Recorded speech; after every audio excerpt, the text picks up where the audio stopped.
Well, hello everyone. This is John Byrne with Poets and Quants. We are back here with Backstage, our event highlighting some of the best online MBA and other master's programs in business. And today we have a really special two people from a great school, Boston University.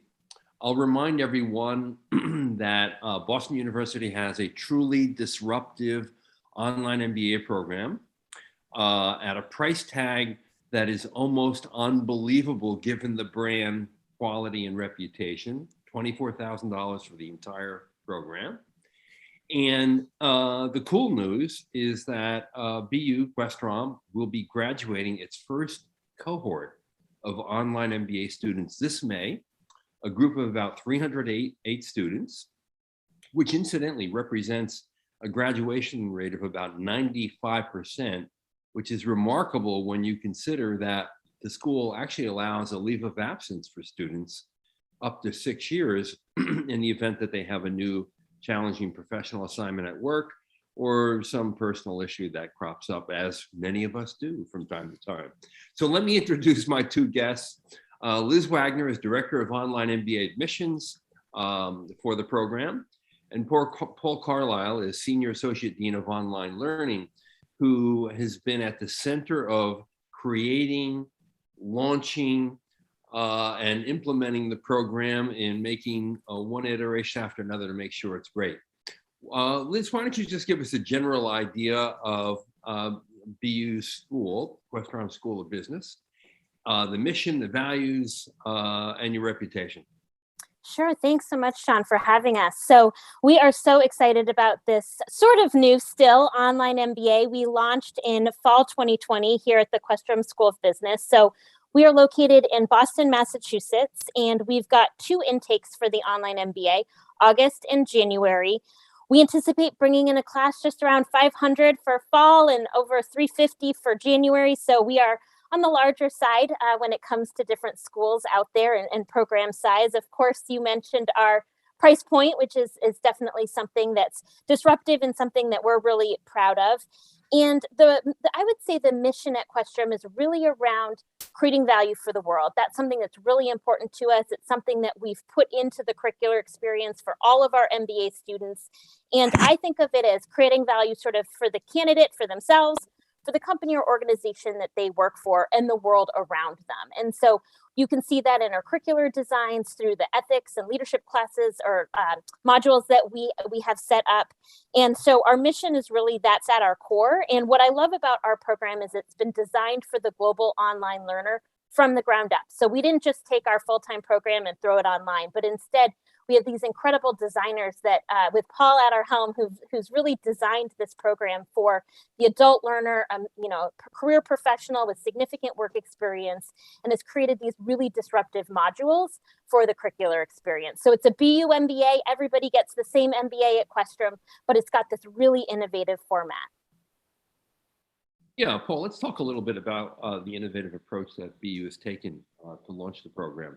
Right off, of course, I mentioned the disruptive price, but truly, as Liz just mentioned, it's a disruptive curriculum too.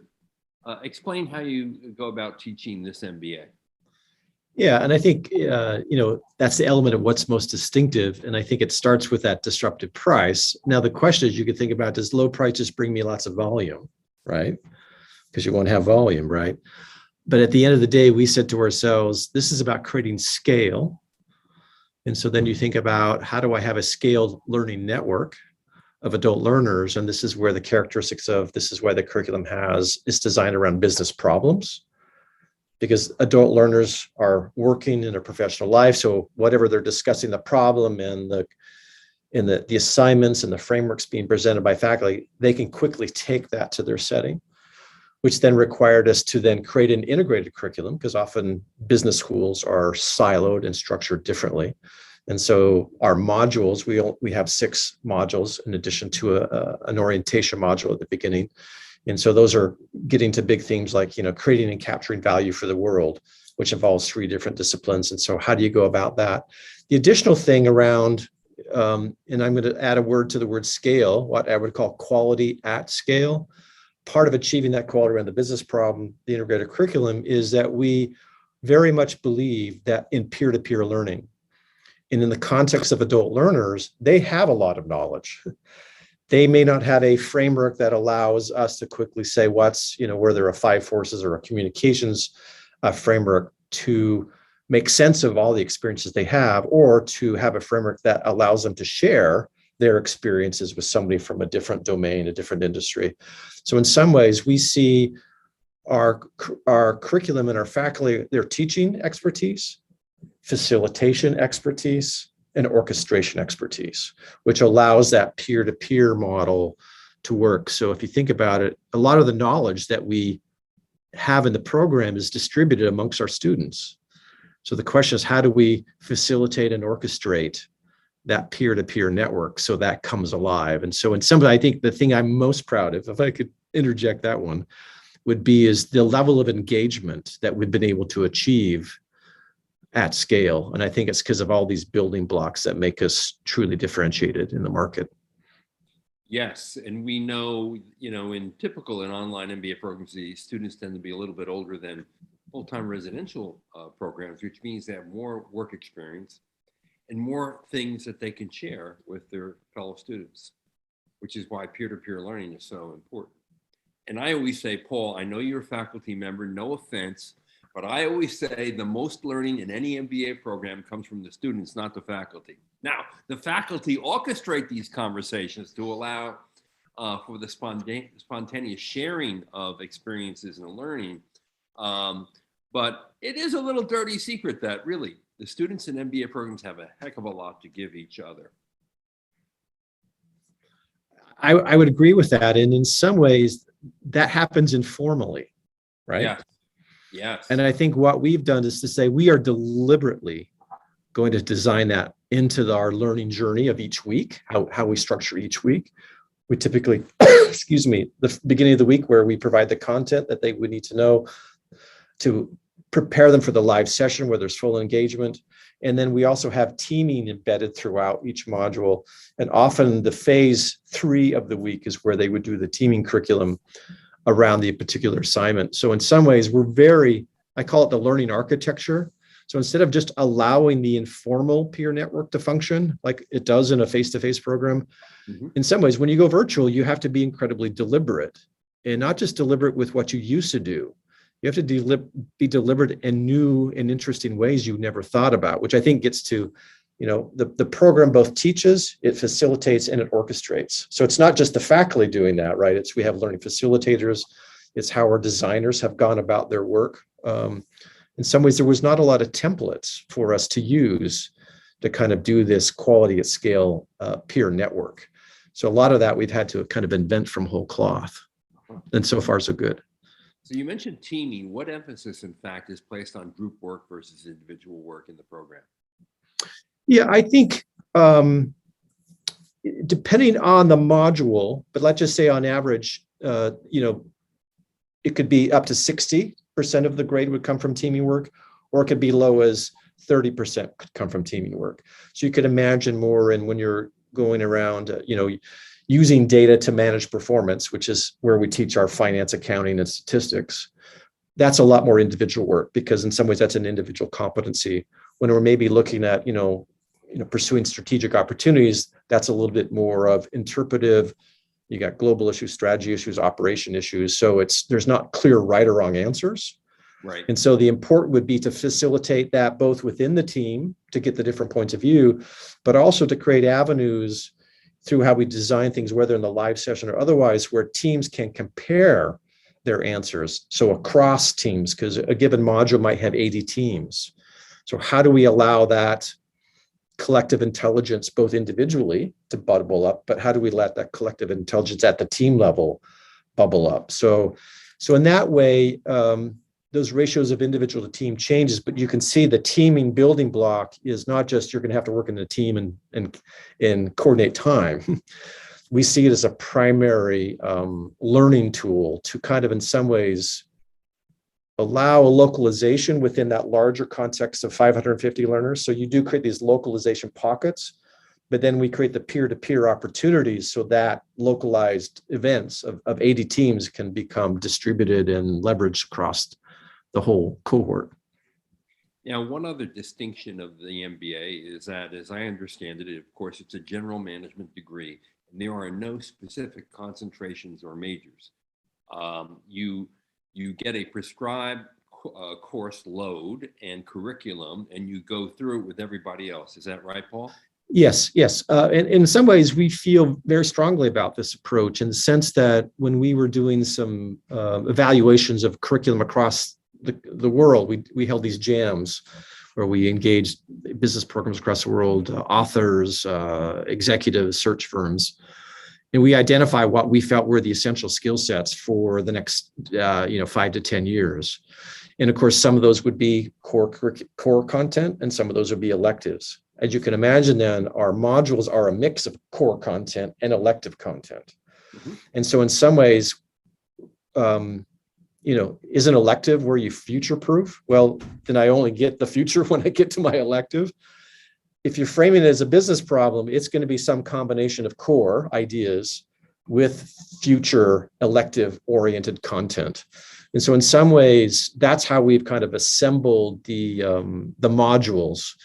The other thing too, what we find is that one challenge of replicating high concentration, high elective, which is the typical of the face-to-face program, is sometimes younger students want to pursue the elective without understanding the general business.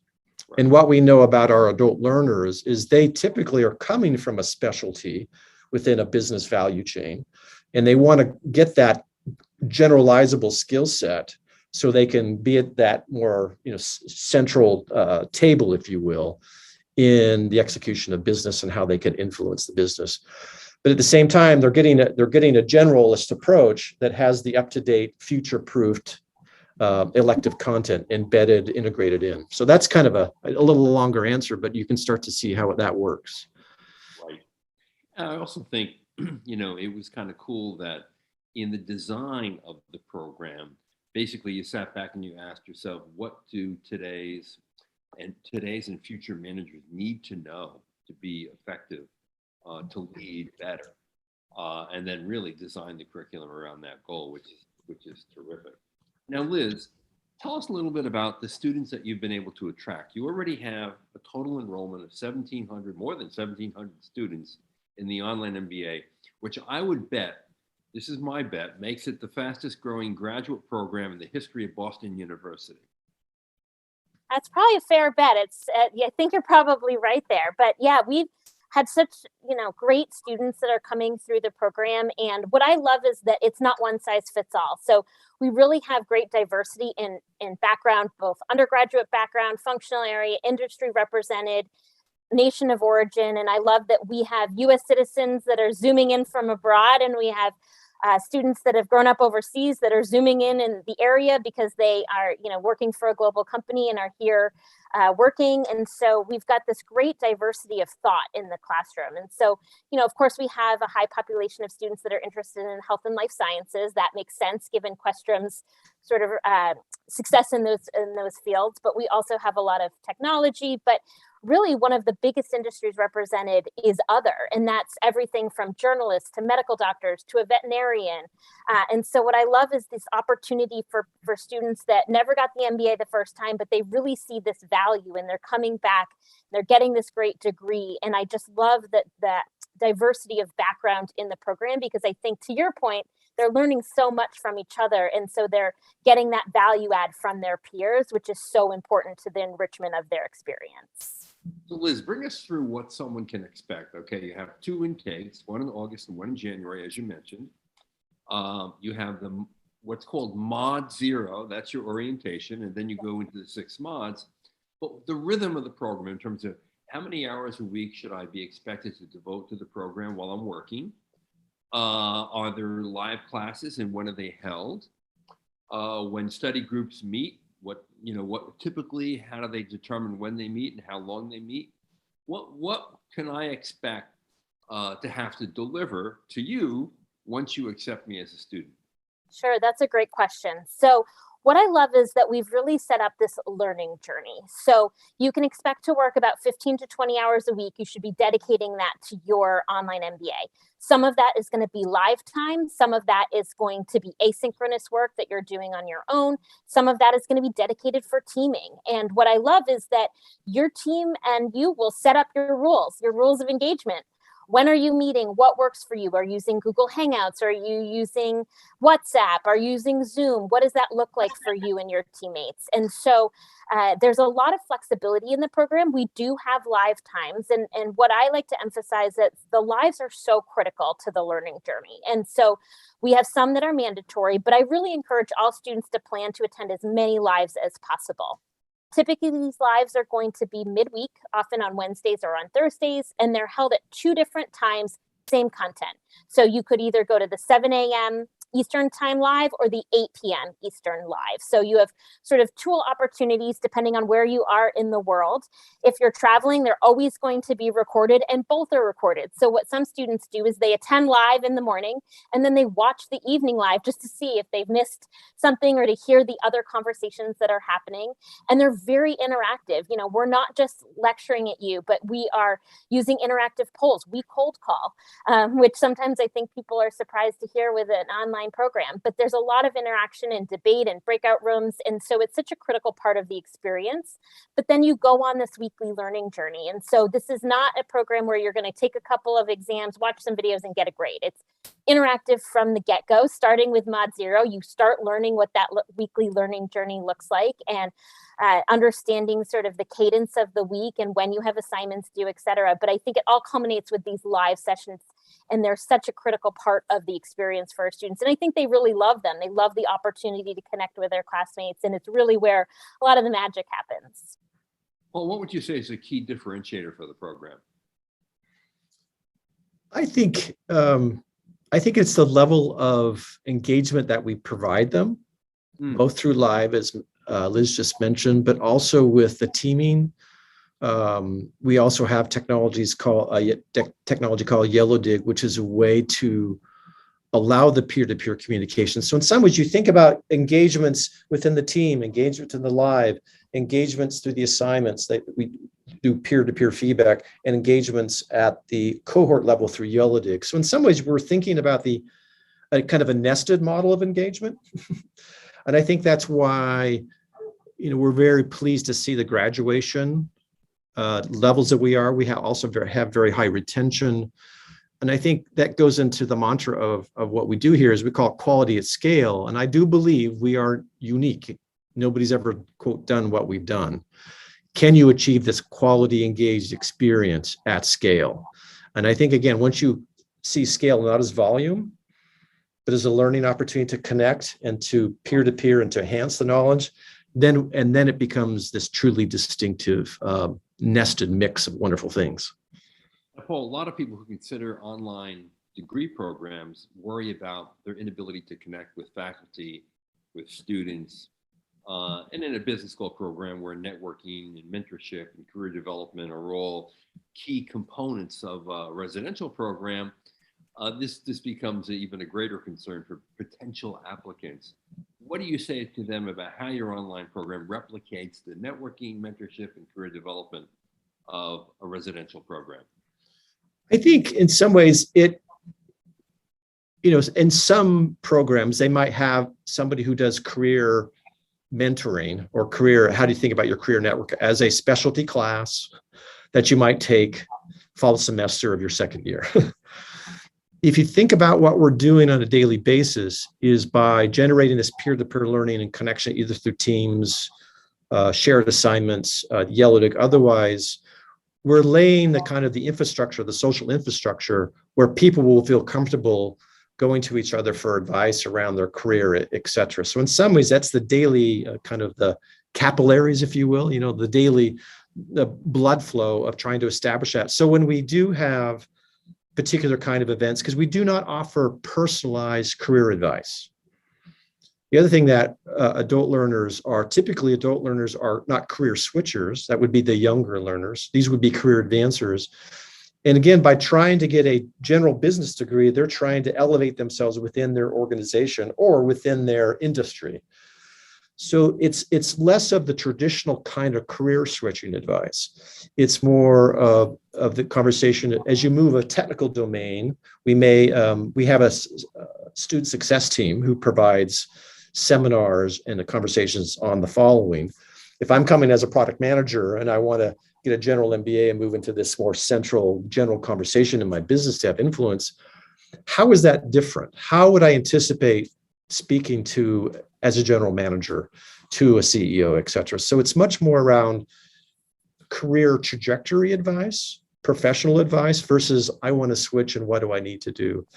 Clearly, I think if we do our job right, people can still get that advice from each other.